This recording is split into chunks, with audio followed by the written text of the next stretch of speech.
এ হচ্ছে হুগলির ইমামবাড়া। তো আমরা আজকে চলে এসেছি কিন্তু হুগলির ইমামবাড়াতে ঘুরতে, প্রাচীনত্ব এবং ইতিহাসের ছোঁয়া পেতে আমরা চলে এসেছি হুগলির ইমামবাড়াতে।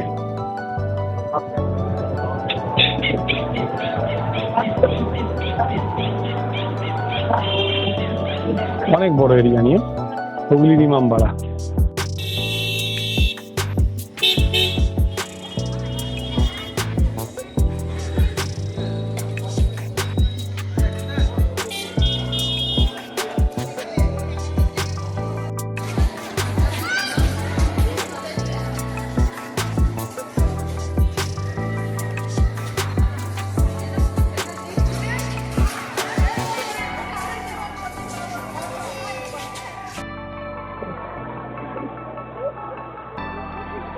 নমস্কার বন্ধুরা, তাহলে আমরা কিন্তু এখন চলে এসেছি হুগলির ইমামবাড়াতে।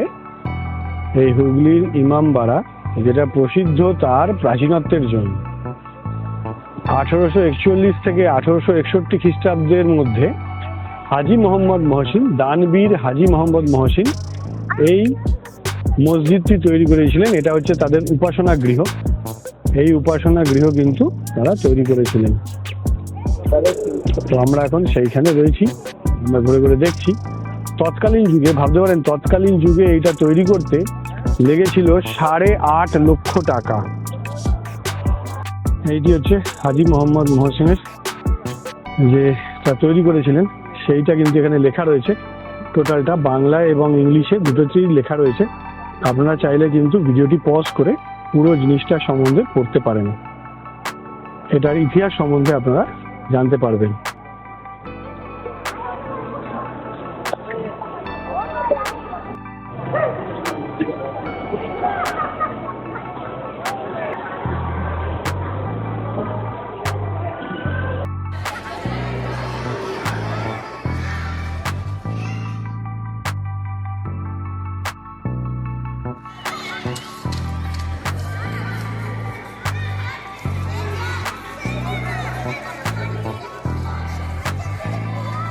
তো বন্ধুরা, এর মধ্যে সবথেকে উল্লেখযোগ্য যেটা, সেটা হলো এই ইমামবাড়ার ক্লক টাওয়ারটি।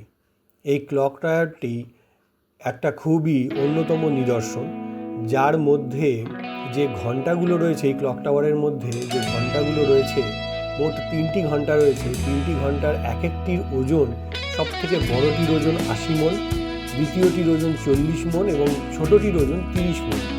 এবং এই ঘড়িটা যে চাবি দিয়ে দম দেওয়া হয়, সেই চাবিটার ওজন 20 কিলোগ্রাম। আর বন্ধুরা, এই ঘড়িটা দম দেওয়া হয় সপ্তাহে মাত্র একবার। দম দিতে কমপক্ষে 2 জন লোক লাগে এবং এই সপ্তাহে একবার দম দিলেই ঘড়িটি কিন্তু সারা সপ্তাহের জন্য চলতে থাকে। এই ক্লক টাওয়ারে আছে মোট 150টা সিঁড়ি।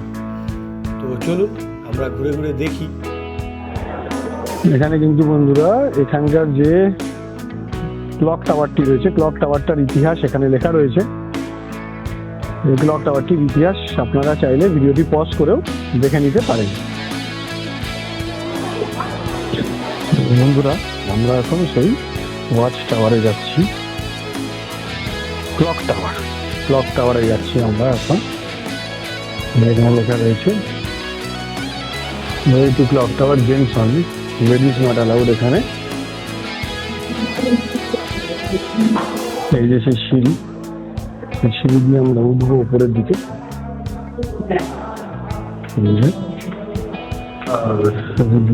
উপরের দিকে এখানে প্রায় 150টা সিঁড়ি রয়েছে, 150টি সিঁড়ি রয়েছে।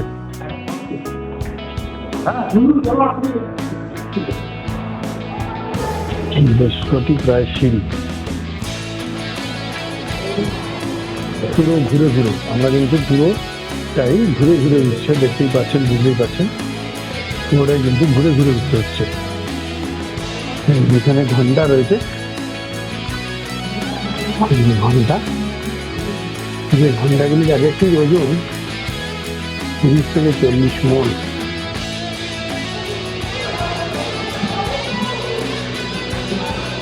এই ঘন্টাগুলো কিন্তু বাজে।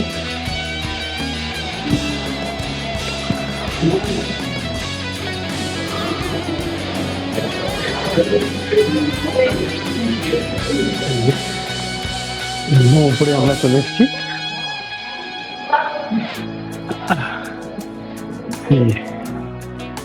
উপরটা এরকম রয়েছে। দেখুন এখান থেকে গঙ্গা দেখা যাচ্ছে, হুগলি, এখান থেকে হুগলি নদী দেখা যাচ্ছে, খুব সুন্দর লাগছে। দেখুন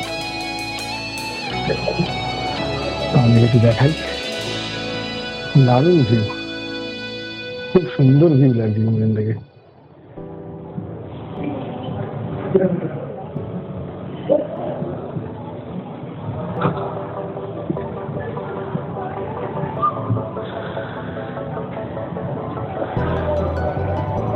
অনেকখানি, অনেকটা উপরে, 150টা সিঁড়ি, 150টা সিঁড়ি অতিক্রম করে কিন্তু আমরা এখানে উঠে এসেছি। তো দেখুন বন্ধুরা কত সুন্দর লাগছে, কত সুন্দর।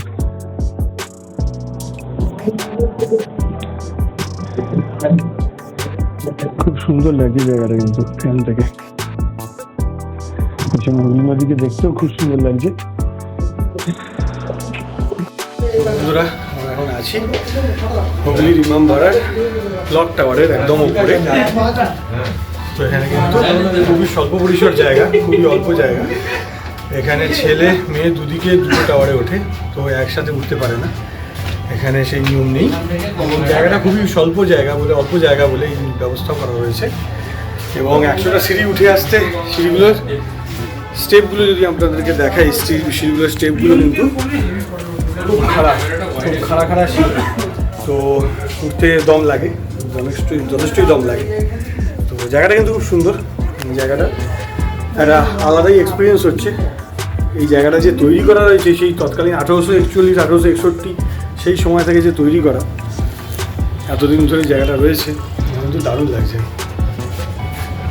তো চলুন বন্ধুরা, এবার আমরা আবার নিচের দিকে যাই। ওই যে খাড়াই স্টেপ যদি গুনি, 1 2 3 4 44 46 47 48 49 50 90 91 92 100 1 2 3 4 5 6 7 8 9 47 49 50, এক্সাক্ট 150টা, এক্সাক্ট 150টা সিঁড়ি রয়েছে।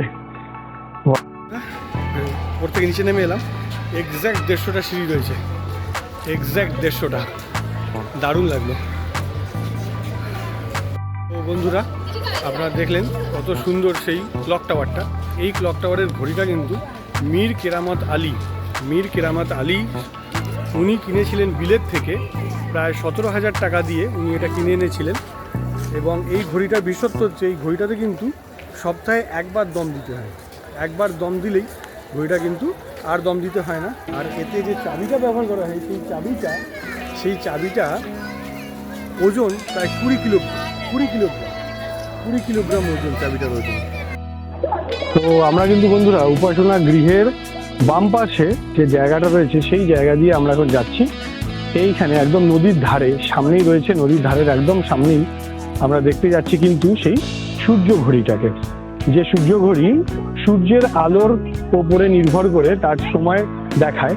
তো সেই সূর্য ঘড়িটা আমরা সানক্লক, সেটাকে আমরা দেখতে যাচ্ছি। তো চলুন দেখি।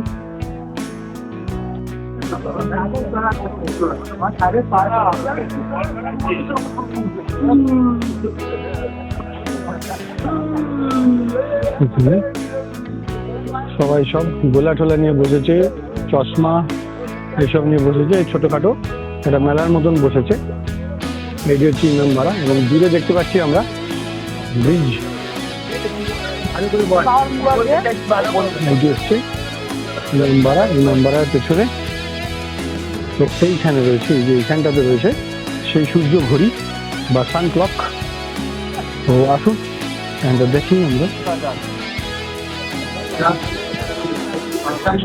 এই যে সেই সানক্লক, এই যে সেই সানক্লক লেখা রয়েছে হুগলি, ল্যাটিটিউড লেখা রয়েছে। তো এই সানক্লক কিন্তু সূর্যের আলোর সাথে সাথে এ সময় দেখায়। একদম নদীর সামনে, একদম নদীর সামনেই রয়েছে। এই যে বন্ধুরা, দূরে দেখতে পাচ্ছি আমরা জুবিলি ব্রিজ। এখান থেকে দূরে দেখা যাচ্ছে জুবিলি ব্রিজ, আর একদম এইখানে রয়েছে ইমামবাড়া। আর এখানে আমরা দেখলাম সূর্যঘড়ি।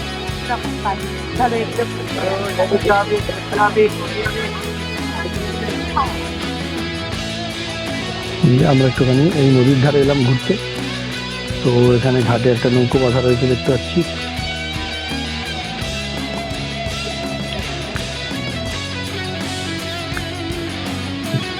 ক্লক টাওয়ার থেকে উপরটা দেখছি না, হেবি সুন্দর লাগছে না?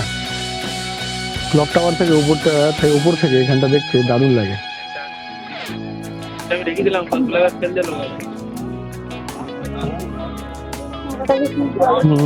জলে দুলছে নৌকাটা। তো এই হলো ইমামবাড়া, ওদিকে জুবলি ব্রিজ, আর এই হলো হুগলি নদী। সব মিলিয়ে জায়গাটা, তাহলে কিন্তু বন্ধুরা সব মিলিয়ে জায়গাটা কিন্তু খুব সুন্দর। হুগলির ইমামবাড়া আমরা এখন রয়েছি একদম ইমামবাড়ার পেছনে ধারে একদম। চলুন দেখতে থাকি। দারুণ লাগলো জায়গাটা, ঘুরে বেশ ভালোই লাগলো। তো বন্ধুরা এখানে কিন্তু দেখতে পাচ্ছি, এখানে কিন্তু কোরআনের বিভিন্ন রকম জিনিস লেখা রয়েছে। এটা কোরআনের কালমা হবে বা অন্য কিছু হবে, আমি জানি না, এই বিষয়ে আমার কোনো নলেজ নেই। আপনারা যদি জানেন অবশ্যই কমেন্ট করে জানাতে ভুলবেন না। এখানে এটা কি লেখা রয়েছে, আমার জানার খুব ইচ্ছা রয়েছে এখানে কি লেখা রয়েছে। তো আপনারা কিন্তু কমেন্ট করে জানাতে ভুলবেন না। এটা হচ্ছে ইমামবাড়ার একদম পেছন দিকে, এটা দেয়ালে লেখা রয়েছে, পেছন দিকের দেয়ালে কিন্তু এটা লেখা রয়েছে। তো সব মিলে জায়গাটা কিন্তু ভালোই লাগলো। প্রাচীনত্ব, ইতিহাস এবং মানুষের বিশ্বাস সব মিলিয়ে জায়গাটা কিন্তু বেশ ভালো। তো বন্ধুরা আমরা কিন্তু এবার চলে এসেছি আধ্যাত্মিকতা এবং ক্রিয়াযোগের প্রাণ পুরুষ লাহিড়ী বাবার আশ্রমে।